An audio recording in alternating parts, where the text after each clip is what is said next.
Hey guys, what is happening? It is Luke here, and today I have a video and we're just gonna have a chat really. I thought I would come here. The nice cottonwoods are changing. You're probably sat where you are and you're thinking, the trees are changing there already? What's going on? Well, as you know, Calgary is a high altitude climate, so basically that means winter comes earlier. And that means everything comes earlier, pretty much. The trees changing, the winter weather, everything. It's just a land of more extremes. I mean, it's by no means winter yet. The temperature is nice right now. It's only like 8 a.m. in the morning and it's like 14 degrees.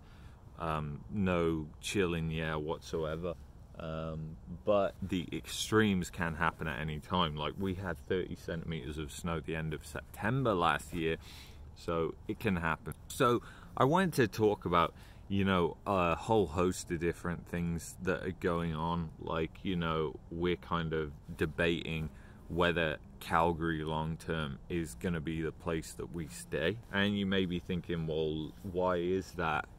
What's changed? And essentially what's changed is the economy. The economy here since the pandemic hit has been terrible. And the pandemic, before the pandemic, Calgary was in a recession, so it's almost like a double punch to the stomach, where Calgary was being being crushed by low oil prices and everything like that before the pandemic, and now we are being crushed by low oil prices and negative oil. So what does that mean? Well, it means that the whole city is contracting. Like, businesses are leaving. The vacancy rate for businesses is awful. Like, it's not even worth it. And it is depressing. It is. There is no other way of putting it, because it just means that, every business is contracting pretty much, apart from businesses that have benefited off the pandemic FOMO, which I'm going to explain in a minute. And basically, it is sad, because I would like to stay here. We would definitely like this to be our long-term home, but realistically, we don't want to be in a hole like so many people are already in this province. Like, I am a person and I'm pretty open-minded. Like, I will talk to people and, I take on board what they say, whereas most people these days are stubborn. They only care about what's on their screen on their phone, and they always have to be right. Whereas I'm kind of like an open book. I'll take on board what everybody's saying, and that's the reality that we live in. I try and stay off my phone a lot these days because, like, it's not good for you. There's so much fake news out there, so much, and there's so much news anyway that's depressing that you don't even want to look at it. And I don't even need to look at, statistics and all the rest of it. I know that the city is contracting because I'm working with different businesses and I see it every day.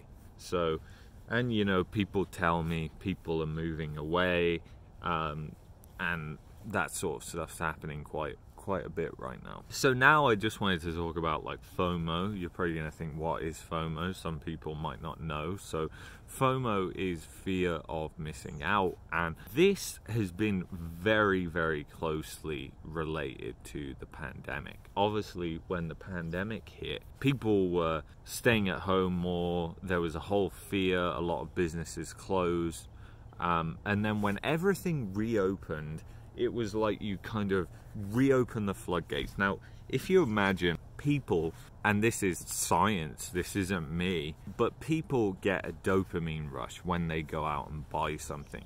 So you can imagine that after being locked indoors 6 or 7 weeks, people have saved up quite the pile of cash because they haven't been buying all the crap that they're normally buying. And then as soon as those doors open again, what do they want to do? They want to go out and spend. And that's because they've been stuck indoors. They've been just playing on their phone, their computer. And what are those devices? They're just complete advertising models like YouTube.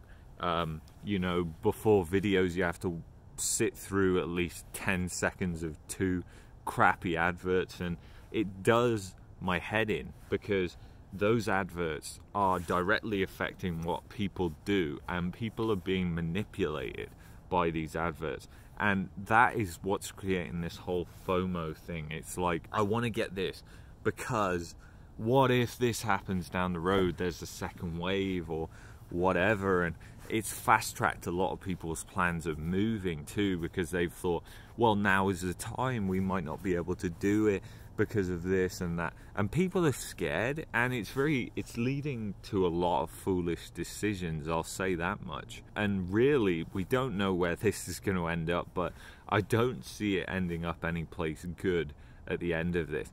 I mean, we are in the age of technology, and the only companies that have benefited off this pandemic are the technology companies. Google, Microsoft, Facebook, Twitter. Those are the companies that have benefited massively, because they are advertising models, and here we are, nothing to fucking do but look at YouTube, look at Facebook and everything else. So it's kind of created this pandemic of FOMO as well.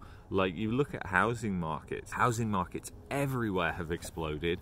Here, Toronto, Vancouver, England, France, wherever, they've all exploded because people, they feel like they don't want to miss out now, and it's just, there's all this fear of missing out, and it's leading to a rise in prices on stuff that should be going down in, and it is kind of alarming to see that. But the whole FOMO thing is short-lived. Obviously people do this, and then it's not everybody as well, and then it kind of winds up, and that's where we are now. It's winding up, and we're seeing diminishing demand throughout everything. And that goes for not just housing, guys, that's consumer prices, everything like that. There is less demand now, and it's only just turning this month. So it feels like we're turning a corner now where the economy is going to face its actual downturn. But there are a couple of things which I think are going to hold that up. And this is going to, it annoys me, so forgive me, but it's going to drag out this recovery for like 3, 4, 5 years, who knows? Because if there's a second wave, and there's second shutdowns, and there's second stimulus, that drags everything down even further. And that means we've got further to come back up. And then once we get to this point next year, or whenever it is, that means that it's a harder and longer recovery. And do we really want that? I don't think so. I say just keep everything open, you know, enforce what you need to enforce, and people who decide to go out there and ignore everything and believe the fake news, let those people. So anyway, guys, I'm gonna leave it there, and I hope you're staying safe. Take care. You know, if you're dealing with the smoke and wildfires in California and Oregon and Washington, our thoughts are with you, and I hope you stay safe. Anyway, guys, I will see you in the next video. Take care and peace.